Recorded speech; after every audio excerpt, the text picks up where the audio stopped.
Hello દોસ્તો, આપ સર્વેનું સ્વાગત છે આપણી ચેનલ હેલ્પ ઇન ગુજરાતીમાં. આજના વિડીયોમાં વાત કરીશું કે ખેડૂત ક્રેડિટ કાર્ડ એટલે કે કેસીસી લોન શું છે, કેવી રીતે તમે લઈ શકો અને લોન એપ્લાય કરવા માટે તમારે કયા ડોક્યુમેન્ટની જરૂરિયાત રહેશે.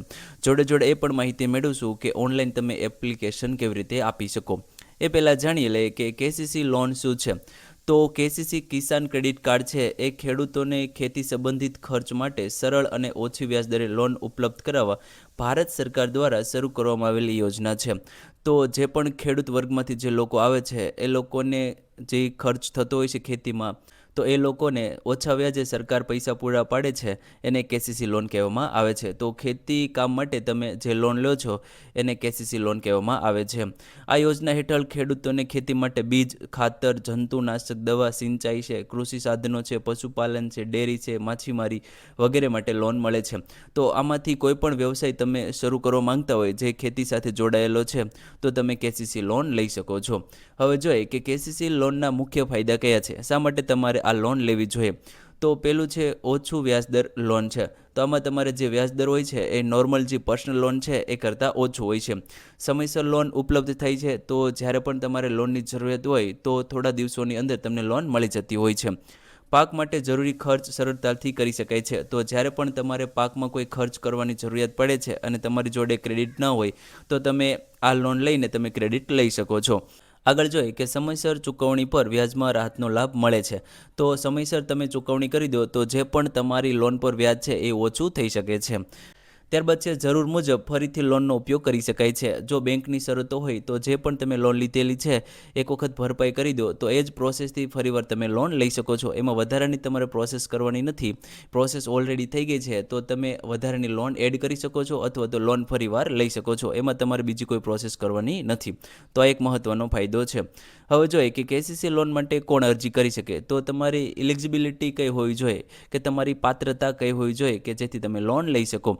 તો નીચેના જે અરજદારો અહીં લખેલા છે એ લોકો આ લોન લઈ શકે છે. તો તમે વ્યક્તિગત ખેડૂત હોય તો તમે લોન લઈ શકો છો. જમીનના માલિક જે ખેડૂત છે એ લોન લઈ શકે છે. ભાડે ખેતી કરતા ખેડૂત છે જે ભાડૂત છે એ લોકો લોન લઈ શકે છે, પણ એમાં થોડી બેંકનો શરતો હોય છે, એ તમારે ફોલો કરવાની છે. ત્યારબાદ છે એસએચજી એટલે કે સેલ્ફ હેલ્પ ગ્રુપ છે એ પણ લોન લઈ શકે છે. ત્યારબાદ જેએલપી છે એ પણ લોન લઈ શકે છે. પશુપાલન અને માછીમારી સાથે જોડાયેલા પાત્રો અરજદારો છે એ પણ લોન લઈ શકે છે. હવે જોઈએ કે કેસીસી લોન માટે જરૂરી ડોક્યુમેન્ટ કયા જોઈએ. જ્યારે પણ તમે કેસીસી લોન લેવા જાઓ છો ત્યારે તમારી જોડે કયા ડોક્યુમેન્ટ હોવા જોઈએ. તો અહીંયા જે પણ ડોક્યુમેન્ટ આપેલા છે આટલા ડોક્યુમેન્ટ તમારી જોડે હોવા જોઈએ. તમે જે પણ લોન લો છો એનું જે પણ વ્યાજદર છે, એની કેટલી રકમ છે, કેટલા સમય માટે તમે લોન લો છો એ માટે વધારે ઓછા ડોક્યુમેન્ટ હોઈ શકે છે, પરંતુ જે પણ એ ડોક્યુમેન્ટ લખેલા છે એ ડોક્યુમેન્ટની તમારે જરૂરિયાત રહેશે. તો પહેલું છે આધાર કાર્ડ છે, ત્યારબાદ છે પાન કાર્ડ છે, ત્યારબાદ રહેઠાણનો પુરાવો છે, પાસપોર્ટ સાઇઝના ફોટા છે, જમીનના દસ્તાવેજો. તો જમીન ઉપર તમે લોન લો છો એટલે જમીનના દસ્તાવેજો જરૂરી છે, જેમાં તમારે 7, 12, 8 પુરાવા આપવાના છે, જે રાજ્ય મુજબ અલગ અલગ હોઈ શકે છે. ત્યારબાદ જો એ બેંક પાસબુકની જરૂરિયાત રહેશે, મોબાઈલ નંબરની જરૂરિયાત રહેશે અને અન્ય દસ્તાવેજો જો માંગે તો તમારે આપવાના રહેશે. તો અન્ય દસ્તાવેજો આનાથી અલગ પણ કોઈ ડોક્યુમેન્ટ માંગે તો એ પણ તમારે જમા કરાવવાનું રહેશે. હવે જોઈએ કેસીસી લોન છે એમાં કેટલી તમને લોન મળે છે. તો લોનની રકમ નીચેની બાબતો પર આધાર રાખે છે. તો બેંકની શરત મુજબ જે પણ અહીંયા કન્ડિશન લખેલી છે એ પ્રમાણે તમને લોન મળતી હોય છે. તો જમીનનું ક્ષેત્રફળ કેટલું છે એટલે તમારી જમીન છે એ કેટલા વીઘામાં ફેલાયેલી છે. ત્યારબાદ પાકનો પ્રકાર કયો છે. ત્યારબાદ છે ખેતીનો ખર્ચ. તો તમે જે પણ ખેતી કરો છો એમાં તમે વાર્ષિક કેટલો ખર્ચ કરો છો. બેંકની નીતિ. તો અલગ અલગ બેંક પ્રમાણે બેંકની નીતિ પણ અલગ અલગ હોય છે. અરજદારની પાત્રતા. તો અરજદાર છે એ બેંક સાથે કેવો વ્યવહાર રહેલો છે અથવા ભૂતકાળમાં બેંક સાથે કેવો વ્યવહાર રહેલો છે, કોઈ લોન લીધેલી છે, સમયસર પૂરી કરી છે, એ પ્રમાણે તમને લોન મળતી હોય છે. હવે આગળ જોઈએ કે કેસીસી લોન પર વ્યાજદર કેવી રીતે હોય છે. તો કેસીસી લોનનો વ્યાજદર છે એ બેંક પ્રમાણે બદલાઈ શકે છે. તો કેસીસી લોન છે એ કોઈ પણ પ્રાઇવેટ અથવા તો ગવર્મેન્ટ બેંકમાંથી તમે લઈ શકો છો. તો બેંક પ્રમાણે અલગ અલગ વ્યાજદર હોઈ શકે છે. સરકાર સમયસર લોન ભરનાર ખેડૂતોને વ્યાજમાં રાહત પણ આપે છે જો તેઓ યોજના હેઠળની શરતો પૂરી કરતા હોય. તો જે લોકોએ લોન લીધેલી છે અને તમે સમયસર લોન ભરતા હોય, જે પણ ઈએમઆઈ છે તમારા એ વ્યવસ્થિત તમે ભરતા હોય, તો એમાં તમને જે પણ વ્યાજ શરૂઆતનું છે એમાં વ્યાજ ઘટી પણ શકે છે. એ અલગ અલગ બેંક પ્રમાણે અલગ અલગ શરતો હોઈ શકે છે. હવે જોઈએ કે કેસીસી લોન ઓનલાઈન એપ્લાય કેવી રીતે કરવું, તો તમે ઓનલાઈન પણ એપ્લાય કરી શકો છો, તમારા મોબાઈલ ફોન દ્વારા તમે એપ્લાય કરી શકો છો. હવે જો કે પ્રક્રિયા જે પણ છે એ સરળ થઈ ગઈ છે, તો તમે વ્યવસ્થિત તમે તમારા ઘરે બેઠા મોબાઈલ ફોન દ્વારા એપ્લાય કરી શકો છો. થોડી શરતોનું તમારે ધ્યાન રાખવાનું છે. તો સ્ટેપ બાય સ્ટેપ જોઈએ તો તમારી નજીકની જે પણ બેંક છે એ તમારે પસંદ કરવાની રહેશે. જેમ કે SBI છે, બેંક ઓફ બરોડા છે, પંજાબ નેશનલ બેંક છે, યુનિયન બેંક છે, કેનેરા બેંક છે, બેંક ઓફ ઇન્ડિયા છે, સેન્ટ્રલ બેંક ઓફ ઇન્ડિયા છે, ઇન્ડિયન બેંક છે. આમાંથી જે પણ તમારી ઘરથી નજીક બેંક હોય એ તમારે પસંદ કરવાની રહેશે. બેંક પસંદ થઈ જાય પછી એ બેંકની જે પણ ઓફિશિયલ વેબસાઇટ છે એ ઓફિશિયલ વેબસાઇટ પર જવાનું રહેશે, અથવા તો એ બેંકની તમે એપ્લિકેશન ડાઉનલોડ કરીને ત્યાંથી પણ તમે એપ્લાય કરી શકો છો. ઘણી બેંકો કેસીસી માટે ઓનલાઈન અરજી સુવિધા આપે છે, તો જે પણ એ બેંકો લખેલી છે એ બેંકો ઓનલાઈન તમે કેસીસી લોન માટે એપ્લાય કરી શકો છો. તો જે પણ તમારી નજીકની બેંક હોય એ તમારે પસંદ કરવાની રહેશે. તો જેટલી પણ આ બેંકો લખેલી છે એ બેંકોની ઓફિશિયલ જે વેબસાઇટ છે એ વિડીયોની ડિસ્ક્રિપ્શનમાં આપેલી છે, ત્યાંથી તમે વેબસાઇટ પર જઈ શકો છો. હવે આગલા સ્ટેપની વાત કરીએ તો કિસાન ક્રેડિટ કાર્ડ અથવા તો એગ્રીકલ્ચર લોન છે એ વિભાગ પસંદ કરવાનો રહેશે. જેવું તમે તમારી જે બેંક છે એ પસંદ કરી લેશો, ઓફિશિયલ વેબસાઇટ પર જતા રહેશો, ત્યાં અલગ અલગ ડિપાર્ટમેન્ટ જોવા મળશે. ત્યાં તમને કિસાન ક્રેડિટ કાર્ડ અથવા તો એગ્રીકલ્ચર લોન એવું લખેલું હશે, એ તમારે પસંદ કરવાનું રહેશે. એ પસંદ થઈ જાય પછી એક ફોર્મ ખુલશે, એ વ્યવસ્થિત તમારે ફોર્મ ભરવાનું રહેશે. જેમ કે નામ છે, મોબાઈલ નંબર છે, આધાર કાર્ડ છે, સરનામું છે, જમીનની જે વિગતો છે, પાકની વિગતો છે, એ વ્યવસ્થિત તમારે ભરવાનું રહેશે. આગલા સ્ટેપની વાત કરીએ તો જે પણ જરૂરી ડોક્યુમેન્ટ છે એ ડોક્યુમેન્ટ તમારે સ્કેન કરીને અપલોડ કરવાના રહેશે. તો તમારી જોડે જે પણ ડોક્યુમેન્ટ માંગેલા છે, અલગ અલગ બેંક પ્રમાણે અલગ અલગ ડોક્યુમેન્ટ હશે, જે આપણે આગળ વાત કરી એ ડોક્યુમેન્ટ હશે એ તમારે વ્યવસ્થિત ફોટો પાડી લેવાના છે અને ત્યાં અપલોડ કરવાના રહેશે.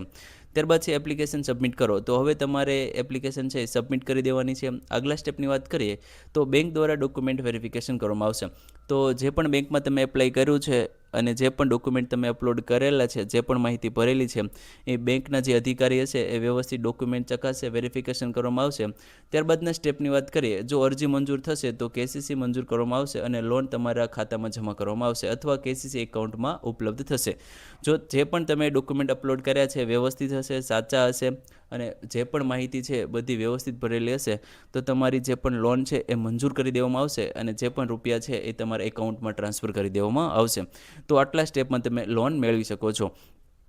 હવે જોઈએ કે ઓફલાઈન અરજી કેવી રીતે કરવી. જો તમે ઓનલાઈન અરજી કરવા નથી માંગતા તો તમે ઓફલાઈન અરજી પણ કરી શકો છો. એમાં તમારે રૂબરૂ બેંકની મુલાકાત લેવાની છે.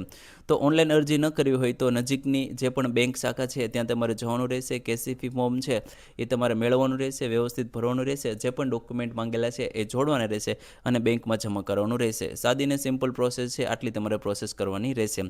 હવે જોઈએ કે કેસીસી લોન અપ્રુવલ પછી શું થાય છે. તો જ્યારે પણ તમને કેસીસી લોન છે અપ્રુવલ મળી જાય પછી શું થાય છે, બેંક ડોક્યુમેન્ટ વેરિફિકેશન કરે છે. તો જે પણ ડોક્યુમેન્ટ તમે આપેલા છે એ વ્યવસ્થિત વેરીફાઈ કરશે, જમીનની વિગતો છે એ ચકાસશે, પાત્રતા તપાસે છે કે તમને કેટલી લોન મળી શકે છે એ જોશે, લોન મંજૂર કરે છે, ત્યારબાદ લોનની રકમ ઉપલબ્ધ કરવામાં આવે છે. તો આટલી પ્રોસેસમાંથી તમારી એપ્લિકેશન પસાર થશે. હવે જોઈએ કે કેસીસી લોન કેટલા દિવસમાં મળે છે. તો કેટલા દિવસનો સમય લાગી શકે છે. તો સામાન્ય રીતે વાત કરીએ તો 7 થી 30 દિવસની અંદર તમને રૂપિયા મળી જતા હોય છે. તો અલગ અલગ બેંક પ્રમાણે આ જે સમય છે એ વધારે ઓછો થઈ શકે છે, પણ નોર્મલ વાત કરીએ તો 7 થી 30 દિવસની અંદર આ બધી પ્રોસેસ થઈ જાય છે અને તમારા એકાઉન્ટમાં ટ્રાન્સફર કરી દેવામાં આવે છે. હવે જોઈએ કે કેસીસી લોન લેતા પહેલાં ધ્યાનમાં રાખવાની બાબતો. તો જ્યારે પણ તમે કિસાન ક્રેડિટ લોન લેવા જાઓ છો ત્યારે તમારે કઈ બાબતોનું ધ્યાન રાખવું જોઈએ. તો જે પણ માહિતી આપો છો એ સાચી આપવાની છે, સમયસર EMI અથવા લોનની ચૂકવણી કરવાની છે. તો જે પણ તમારો EMI છે એ સમયસર ચૂકવવાનો છે અને લોનની જે ચૂકવણીનો સમયગાળો છે એ પહેલાં તમારે લોન ક્લોઝ કરી દેવાની છે. જરૂરી હોય તો જ લોન લો. તો આ એક મહત્ત્વનો ટોપિક છે. તમારે જરૂર હોય તો જ તમારે લોન લેવાની છે. જો તમારે જરૂર ન હોય તો તમારે લોન લેવાની નથી. ત્યારબાદ છે બેંકની તમામ શરતો વાંચો. તો જ્યારે પણ તમે લોન લો છો ત્યારે ઓનલાઈન અથવા તો ઓફલાઈન, ઓનલાઈન જ્યારે તમે એપ્લાય કરો છો ત્યારે તમને એક ઓપ્શન જોવા મળે છે ટર્મ્સ એન્ડ કન્ડિશન. ત્યાં તમારે ટચ કરીને જે પણ ટર્મ્સ એન્ડ કન્ડિશન છે એ વ્યવસ્થિત વાંચવાની છે.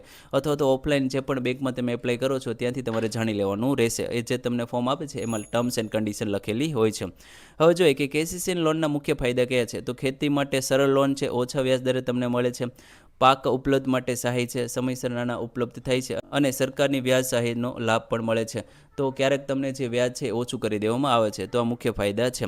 તો કેસીસી લોનને લગતા ઘણા બધા પ્રશ્નો છે, થોડા મેં લીધેલા છે. જેમ કે કેસીસી લોન કોણ લઈ શકે છે. તો ખેડૂતો છે, પશુપાલકો છે અને કેટલીક અન્ય પાત્ર કૃષિ સંબંધિત પ્રવૃત્તિઓ છે એ તમે લોન લઈ શકો છો. બીજો પ્રશ્નની વાત કરીએ કે કેસીસી લોન ઓનલાઈન એપ્લાય કરી શકાય, તો કે હા, વેબસાઇટ ઉપર જઈને તમે ઓનલાઈન એપ્લાય કરી શકો છો. હવે જોઈએ કેસીસી માટે આધાર કાર્ડ જરૂરી છે, તો કે હા, આધાર કાર્ડ ડોક્યુમેન્ટ ફરજિયાત છે. ત્યારબાદના પ્રશ્નની વાત કરીએ કેસીસી લોન પર કેટલું વ્યાજ લાગે છે, તો જે પણ વ્યાજ છે એ બેંક પ્રમાણે અલગ અલગ હોઈ શકે છે. હવે જોઈએ કે કેસીસી લોન કેટલા દિવસમાં મળે છે, તો 7 થી 30 દિવસની અંદર તમને લોન મળી જતી હોય છે. તો આવી રીતે તમે કેસીસી લોન માટે એપ્લાય કરી શકો છો.